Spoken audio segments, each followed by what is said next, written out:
Campus Lions, great to have you here online. Thank you so much for being here. If we've never met, my name is Chris, and great to be with you in this way through the miracle and goodness of technology. We're starting a new sermon series called The King and His Cross this weekend, and we're going to be marching towards Easter weekend. This is such a great series. If you are new or were sent this link, you're finding yourself here at church, this is a great series because we're really just responding to the big questions of Christianity. Who is Jesus? Why does he matter? What happened on the cross? What does it have to do with me, and what difference does it make? So thank you so much for being here this weekend as we go through this series. There was a Scottish minister in the 19th century. His name is Robert Murray Mcshane. In a larger part of one of his teachings, kind of reflections, memoirs, he said this: "For every look at yourself, take 10 looks at Christ." For every one look at yourself, take 10 at him. Why? Because what Mcshane was saying was basically is that as we stare at Jesus more than we stare at ourselves, our greatest challenge, our greatest joy, the purpose of your life story starts to make sense. Because as you look at Jesus and who he is, he permeates, speaks into, manifests himself into your life. And so that's what we're going to be doing this weekend. For every one look that you have at yourself, you need to take 10 looks at Jesus. So what we're going to see is that the most vital thing about you, the most vital thing even that you're going through right now, is how you view Jesus Christ. If you view him as he is, it'll affect everything that you're going through, both positively and negatively. So it makes all the difference on how you view Jesus. And so what we're going to do is we're actually over this week, next week, and Good Friday, is we're going to be looking at Colossians chapter 1, verses 15 all the way to 23. Verses 15 to 20 are called what is called the Christ hymn. And we're going to see just the beauty of who Jesus is in his creation, in his cross, in his redemption. It's going to be amazing. One of the things that you need to know about this passage is that it is called the Christ hymn. It really was an early Christian document summarizing who Jesus is. It's poetic both stylistically and linguistically that really set itself apart. So this was something that was probably shared within the early Christian community about the kind of what Christians believed about Jesus from the very beginning. So that's what we're going to see as we view it. Colossians chapter 1 is where we're going to go. And the big question is, who is Jesus and why does he matter? Again, if you're new, great weekend to come here. If you are a follower of Jesus, a great refresher as we saturate ourselves in the gospel. So Colossians chapter 1, here we go, my friends. We are going to just look at who Jesus is in Colossians 1:15. Here is how it begins. The Son. This is language, Trinitarian language for Jesus.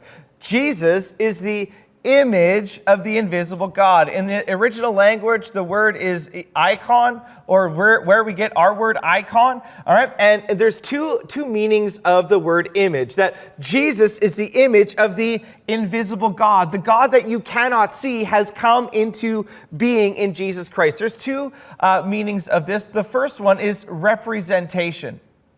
Representation. There we go. Representation.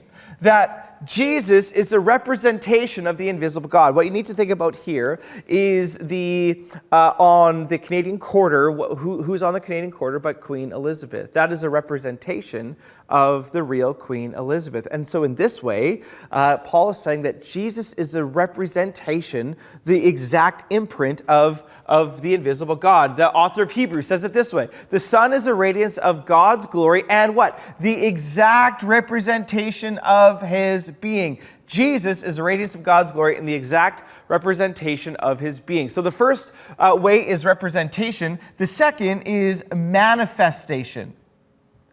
Let me make sure I spell manifestation. There we go. Manifestation. So it's not just representation.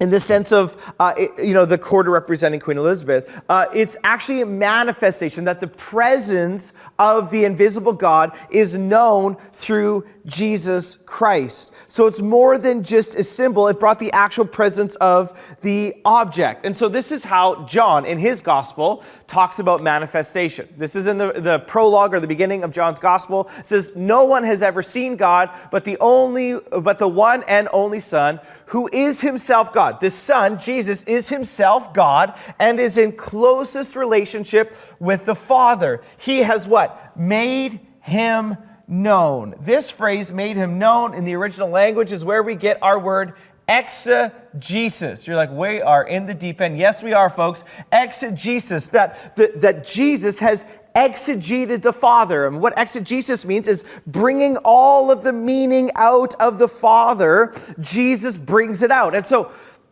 not only is Jesus the image of the invisible God, representation, he's also the manifestation of the invisible God. And so John's gospel then shows God in the flesh, manifesting God to different people. All right, so here's a few examples. John chapter 4, Jesus meets who at the well? A woman at the well. This woman has a very, very sordid background. And where does Jesus go? He goes to meet her. He brings dignity to her. He sends her on mission. That in this moment, Jesus is representing and manifesting God to this Samaritan woman. So here's what that means, is that regardless of how you show up today, whether you just feel broken, that you have a sordid past, it doesn't make sense, John says Jesus meets you there. God meets you there. In John chapter 6, Jesus feeds the 5,000. God feeds people. He sees their hunger. He sees their practical need, and he feeds them. John chapter 13, Jesus, before his cross, he strips nearly naked and washes the grubby, stinky, dirty feet of his disciples. What's going on here, my friends, is that Jesus is manifesting God to these people. And he does so even today. That when you see the cross of Jesus Christ, what do you see? You see God, the representation and the manifestation of God on the cross, dying for you and for me. The question of the ancients, the question of humanity is there a God? And if so, what is he like? In Colossians chapter 1, in this Christ hymn, the Son is the representation and manifestation of the invisible God. Christianity's answer to, is there God and what is he like, is look at Jesus. Look at him. Look at him. Know him. Feel him. Receive from him his ministry. And so this is all about Christ's relationship to the Father, right? Christ's relationship in a Trinitarian sense to the Father. This is the first thing, that he is the image of the invisible God. All right, who is Jesus? He is the image of the invisible God. Then, Colossians 1:15b, and the firstborn over all creation. This now is about Jesus' relationship to creation, and this is going to dominate the next few verses. The firstborn over all creation. Now, this verse has been taken out of context many times, but let me tell you about two ways that movements have got this wrong. One of the earliest Christian heresies in the first few centuries, in the 3rd and 4th century of the church, their answer to who is Jesus and why does he matter, one of the wrong ways was a guy named Arius. And this was an ancient Christian heresy, Christology, but called Arianism. And what Arius said is he was uncomfortable with the idea that maybe Christianity would be a polytheistic religion, that there was 3 gods, Father, Son, and Holy Spirit. And so one of the ways that he tried to solve this was to say that Christ was a created being. He was greater than creation, but less than God. According to Arius, that Jesus was a created creator, and would go to this verse. He's the firstborn. It makes sense, right? He was born, all right? That was one of the ways that we got this wrong. Another way throughout history is more modern, that people have got this verse wrong, is actually through Jehovah's Witnesses. A Jehovah's Witness would say the same thing would say a similar thing as Arius, that Jesus was a created being. All right, that he was created. And so this is the two ways that people have got this wrong. So what we need to do is we need to slow down and we need to unpack what Paul is saying about Jesus, okay? So when we think of this word firstborn in its original language, there's two words that make this up. The first one is to bring forth or to beget. The second is to be born first, is a first, okay? So to bring forth first. Now, in order to really understand what this verse means, we actually need to do some work in the Old Testament. We're going deep here because this word also comes up at the end of our time, so we need to understand this, all right, what firstborn means. So in order to do this, we need to go to understand a verse like Psalm 89:27. In Psalm 89, talking about David, here's what the author says: "And I will appoint him to be my firstborn," same word, "the most exalted of the kings of the earth." This is the proper interpretive lens to understand the word firstborn. All right? Firstborn in this way brings up two images. The first is that the firstborn of the family was given rank. That Jesus here is given rank. He is sovereign over creation. And it also talks about time, that he came first before all of creation was made. In Psalm 89:27, there's two things going on. The first one is what's called primo, P-R-I-M-O, genitor. All right? And this was in ancient cultures the primary or the special place of the firstborn son. In these cultures, the firstborn son was given special rights and privileges and responsibilities to manage the home. The second was a privileged relationship with the father, that this firstborn was going to be the most exalted of all of the kings. Paul here then is distinguishing, if we go back to this verse, that Jesus here, it's not about being born first. What he's talking about is Jesus has a supremacy, that he is privileged over all of creation and not subsumed in it. What the church is going to say in the creeds is that there was never a time where Jesus was not. He has never been created, but has been co-equal and co-eternal with the Father and the Spirit from eternity past. So Jesus is the firstborn. He has primacy and rank and privilege over all of creation. Paul then now is going to unpack this idea of creation even more. For in him, in Jesus, another way that you could understand this is by. For by Jesus, or in him, all things were created. He's unpacking the fact that he is the firstborn. He's supreme over all creation. Then he gives us the scope of his creative authority. That Jesus, all things were created, things in heaven and on earth, visible and invisible, whether thrones or powers or rulers or authorities. Here he's talking about scope. That Jesus has rank, privilege, supremacy over all of the created order, both seen and unseen. Then it says, all things have been created through him and for him. So we have by Jesus all things were created, through Jesus all things were created, and for him all things were created. Again, unpacking the idea that Jesus is the firstborn over all creation. By Jesus, all things were created, and through him. Here's what's going on. What Paul is showing us about Jesus Christ is that Jesus, in a Trinitarian sense, is the effective agent of creation. Genesis chapter 1.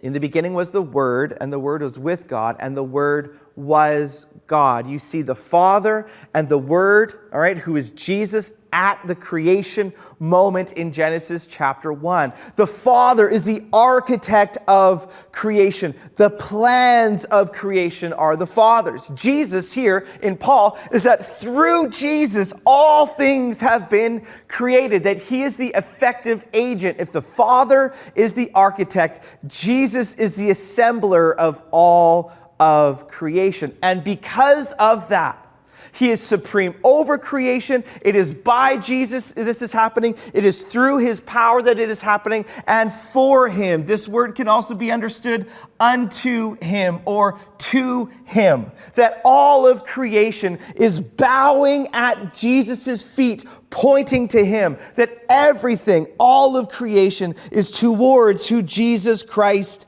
is. This means that Jesus, as the assembler, the effective agent in creation, all creation goes to him. He is the goal and he is the end, and all creation exists to point to him. So here's why that matters to you. Because we are entering into, praise be to God, spring and summer. The flowers are starting to bloom. I'm going to go shoot around a golf later today. Man, this is a good time to be living in BC or wherever you are. Spring and summer are around the corner. So especially here in the Kamloops area, this is the person who loves the outdoors. This is the best place for you to live, right? So the creation is what we enjoy.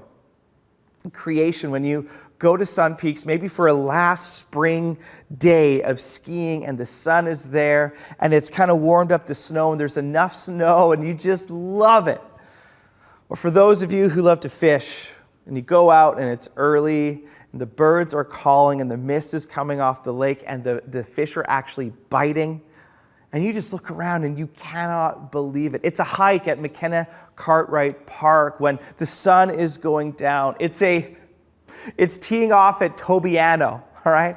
And the beautiful landscape of all of this, my friends, the point of all of it is that you would enjoy it and give thanks for it, because all of it is pointing to Jesus Christ. My wife and I, in 2014, went to Florence in Italy for, we toured Italy, but we were there in Florence for a week, and we went to the Accademia, which is the gallery where the 17-foot statue from Michelangelo depicting King David is. It took him 2 years, Michelangelo, 2 years to build this amazing, beautiful statue of King David. It was a beautiful Renaissance piece. When you go into the gallery, here is what you would see. Now, I didn't go below the equator because David's got no clothes on, so I did some pictures here that were a little bit more appropriate. But here is the set. It's beautiful. When you see it, this is a replica, but it's absolutely phenomenally beautiful as you see the detail. And David here is chiseled and young and prosperous. You can see here in his hand the veins, the detail. It's amazing when you actually go and see it. And when you see the statue, you think of Michelangelo. You think of him. He's the one that made it. You see his thought, his detail, his care, his precision, his artistic flair in his creation. And my friends, so it is with you and me. That our goal when we see the creation, we know that Jesus is the firstborn. He's supreme over it. It is by him, it is through him, and it is for him that we enjoy all of this, that all of creation screams, my friends, the name of Jesus Christ. So then he says, he is before all things, and in him all things hold together. He is before all things. Before all things. Here's what Paul is getting at. This is talking about, again, Jesus' pre-existence. It's about time and rank, that he is the firstborn. And then it says, and in him all things hold together. Again, talking about creation. Jesus' relationship to creation. creation. Oh, this has been a rough go here. Creation, there we go. He is before all things, and in him all things hold together. Here's what I want to proclaim to you today. If this is true, you're like, who is Jesus? Well, he is supreme over all things. In him all things hold together. Why does it matter? Here's why it matters. I want to proclaim to you today that the idea that you can live your life apart from Jesus is the most craziest idea that one could ever have. Why? Because in him, all things hold together. There is no such thing as an autonomous human being. There's no such thing as an autonomous human being. The project of the Enlightenment in the 17th and 18th centuries was the idea that how do we live our life apart from Jesus? How do we live our life apart from God? And this has been the most absolute failing idea that you and I can live apart from him, in which all things hold together, including your life. I want to proclaim to you that Jesus is alive today, that the reason that there is not a chaos but a cosmos is because of Jesus. We don't believe in the deistic watchmaker type God. What I mean by that is that the Enlightenment thinkers believe that God was kind of like, well, the first idea was that God was kind of like a watchmaker, right? Not like my Apple Watch, but like a mechanical watch. And God kind of put the pieces together, he set it in motion, then he just stood back and watched it go. That's the idea of deism. We don't believe that in deism at all. We believe that God, in the person of Jesus Christ, all things hold together. The author of Hebrews, in that verse I showed you, says that Jesus upholds the universe by the word of his power. He is not on his rocking chair watching everything go. He is active and alive, and it is in him all things hold together. So, this is all good. Makes sense. Maybe if you're a believer, maybe even if you are a believer, you're like, yeah, but how does this all make sense with science? Like, how does this fit within the larger context of our scientific world? And so I want to briefly answer, as we think about Jesus' role in creation, in him all things hold together, I want to ask this question. How do we deal with biblical claims like this in a scientific world? Because for some of us, this just seems a little bit insane, all right? You're like, we know how all things hold together. We know that through science, and so why would you be putting this forth? It seems like a lot of religious mumbo-jumbo. Okay, great question. Here's what I want to do. There's lots more we could do. I actually did a podcast about this question with a scientist. It's on our podcast. It's our Faith and Science Enemies, or something like that. You can look it up on our podcast. It's a longer treatment of it. But here's what I want to give to you today as we answer this. How do we deal with biblical claims like this in a scientific world? The first thing is, don't be afraid. Don't be afraid. I've met some Christians who are just very deathly afraid of science and like, no, the Bible says that we believe in it. Yes, okay, but we don't actually have to get our back up about this. There's lots of different ways that science and faith interact and talk to each other. What we do reject is, or what doesn't work together, is scientific materialism and Christianity. Scientific materialism basically says this, that the only way to know the truth is through the hard sciences, like chemistry or physics or biology, right? That if that's the only way to know truth, then yes, we are in conflict with science. But there's lots of things that science can address where faith does, and there's lots of integration between them. Here is an illustration that may help. This is an illustration borrowed by John Lennox, who's the mathematician from Oxford University. Here's what Lennox says. He says, think of Aunt Matilda, right? Aunt Matilda bakes a birthday cake. After the cake comes out, Aunt Matilda calls in all of the different types of scientists to analyze the cake. She calls in nutrition scientists who figure out the calories and the nutritional effect. She calls in the biochemists who come in and study the structure of the proteins and the fats. She calls in the chemists who get involved in understanding the elements and their bonding together. She calls in the physicists to analyze the cakes in terms of its fundamental particles. The mathematicians come and they offer equations to describe the behavior of the particles. All of these scientists write their reports, give them to Aunt Matilda. And the question is, can we say that the cake is completely explained? In a meaningful way, yes. Absolutely. We know all of the hows of the cake. It makes complete sense. But there's a part of the cake that is yet to be explained. And that's the why. If you want to know the why of the cake, you don't ask the scientist. Who do you ask? You ask Aunt Matilda, who made the cake for someone's birthday.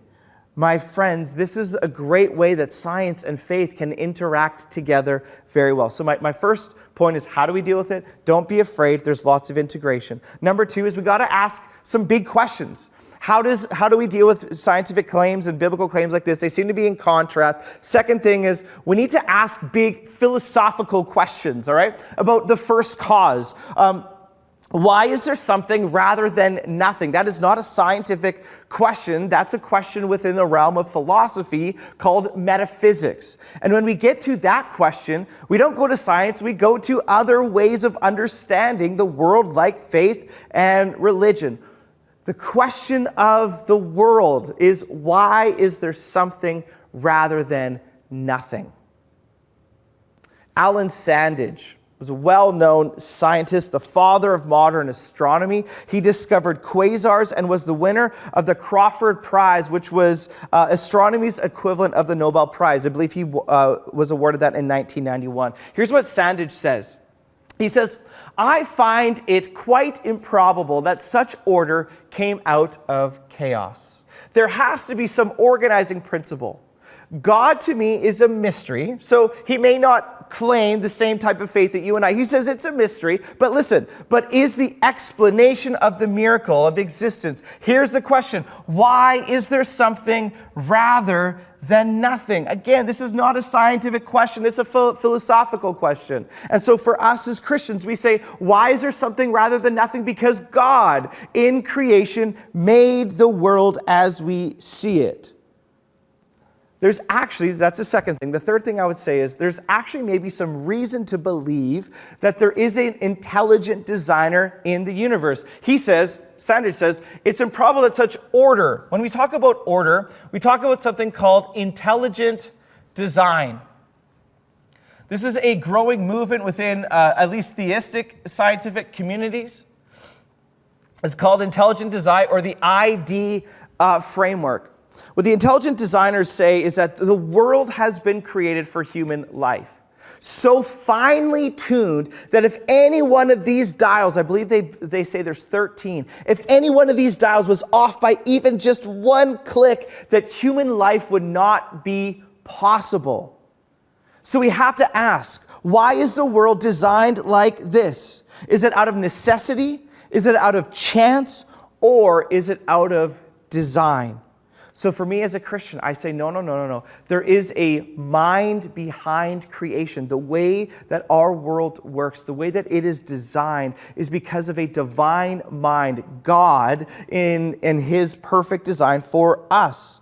So again, the question is, how do we deal with biblical claims like this in the scientific world? Number one, don't be afraid. Number two, ask the bigger questions about first cause. Why is there something rather than nothing? That is a metaphysical question, which I believe Christianity answers. And number three, there's actually good reason to believe within intelligent design that there is a God behind all of this. And Christianity says it is Jesus. Okay, so who is Jesus and why does he matter? Paul thus far has shown that Jesus is Lord of all creation. There is not a single moment where Jesus is not sustaining all creation, including your life. And that a life lived apart from him is a complete oxymoron. Now what we're going to see is that Paul shows us that Jesus isn't just Lord and supreme over creation, but he's also supreme and Lord over recreation in your spiritual life. And so here's the change that we see in Colossians 18. And he is the head of the body. So this is about the church. He's the head of the body. Lots of ways to work out that metaphor. We talked about this last week. But Jesus and his relationship to the church's relationship to Jesus is a dependent relationship. Then he says in Colossians 18b, he is the beginning, the firstborn. Remember?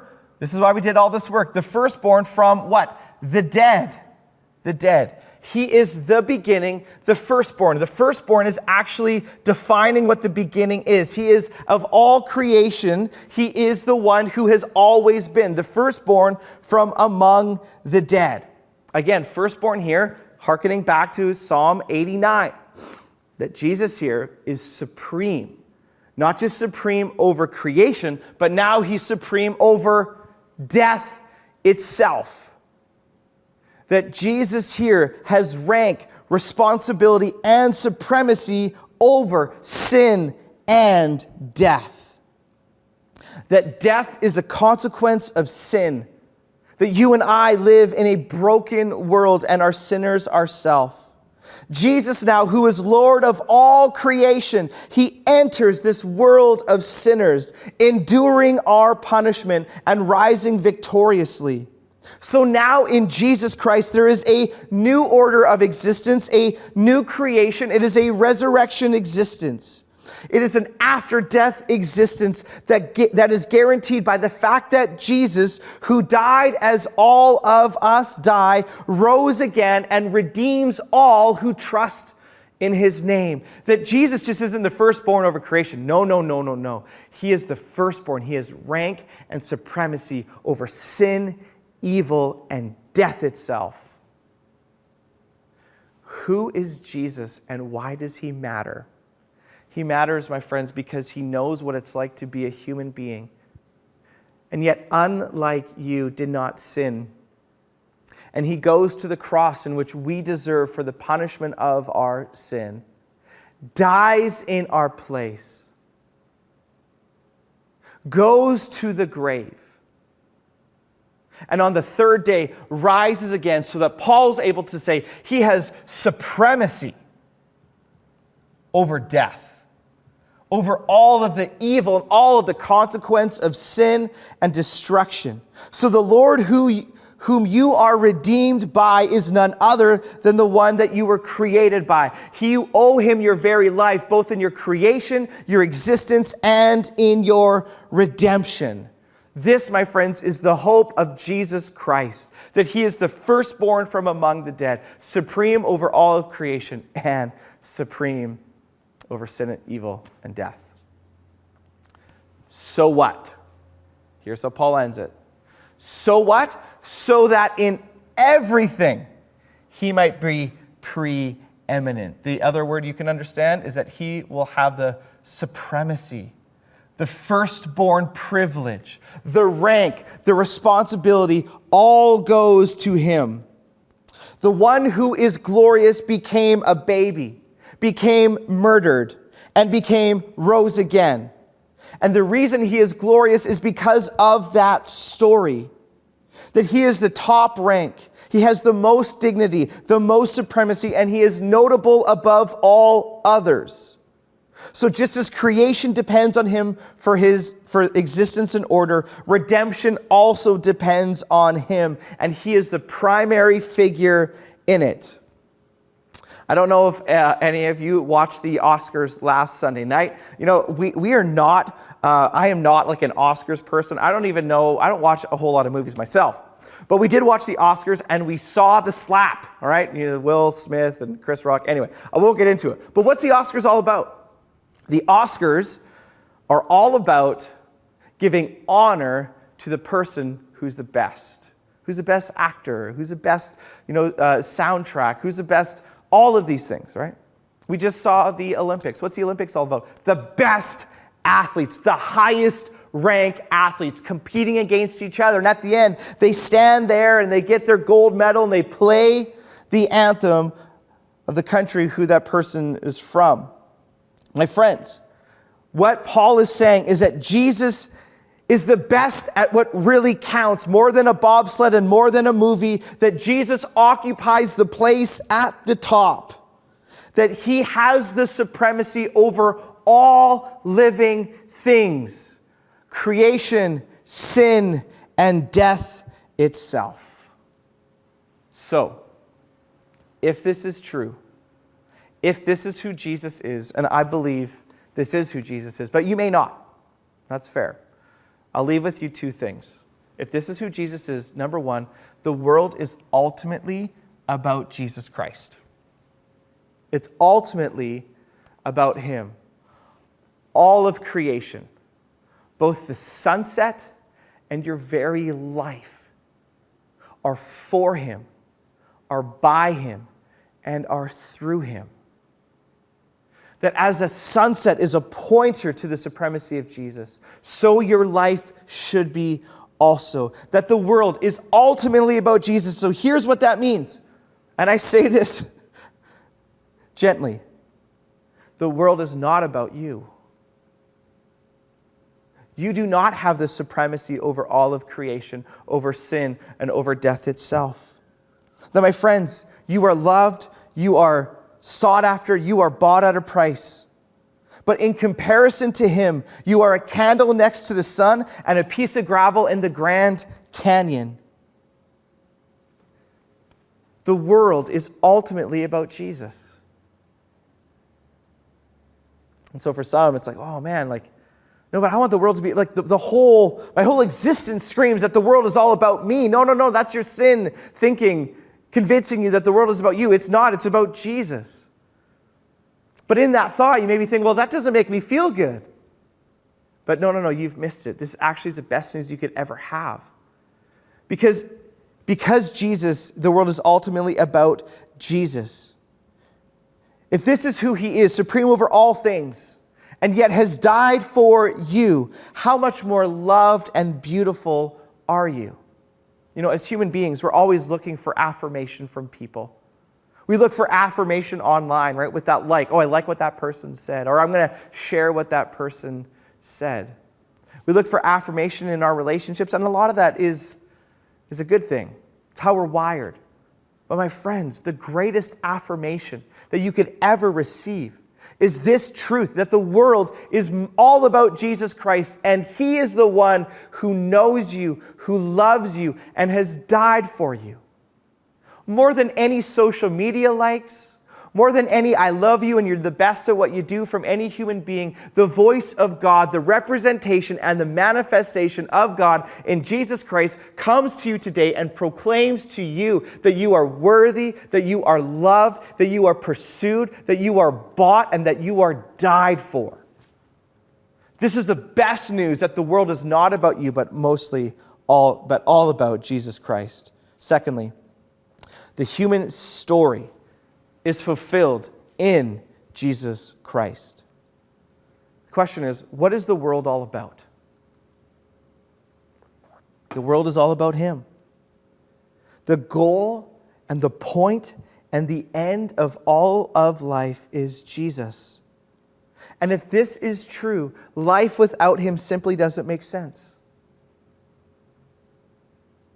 Life without Jesus means that you are the one to create your own meaning and your own purpose. You are left to your own devices about how you deal with your biggest regrets, how you deal with your greatest pain, how you're dealing with your greatest challenge even right now. You are on an island by yourself trying to figure out this life on your own.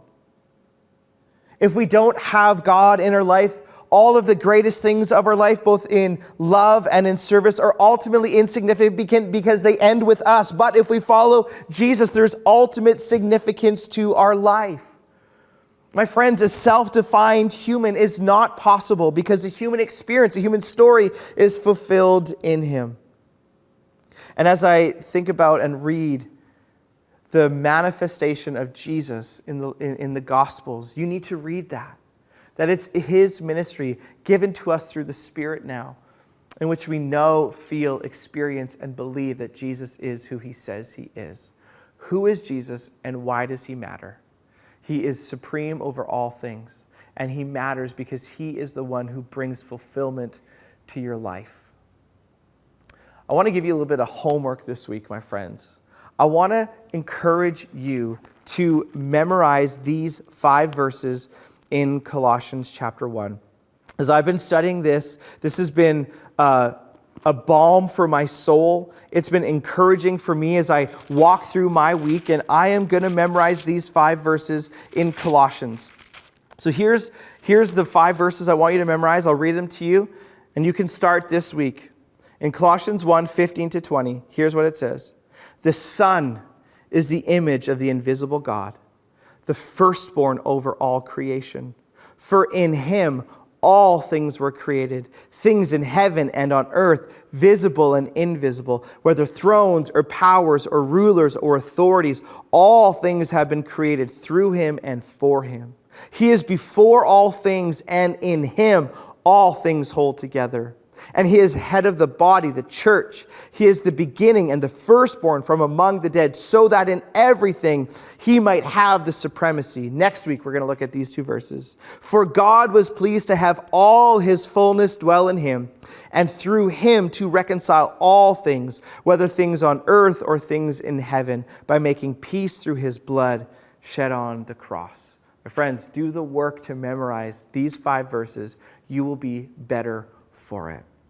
Lord, meet my friends wherever they're at. Thanks for the courage to be on this journey with us. In your name I pray. Amen. Thanks for being here. See you next week. Bye-bye.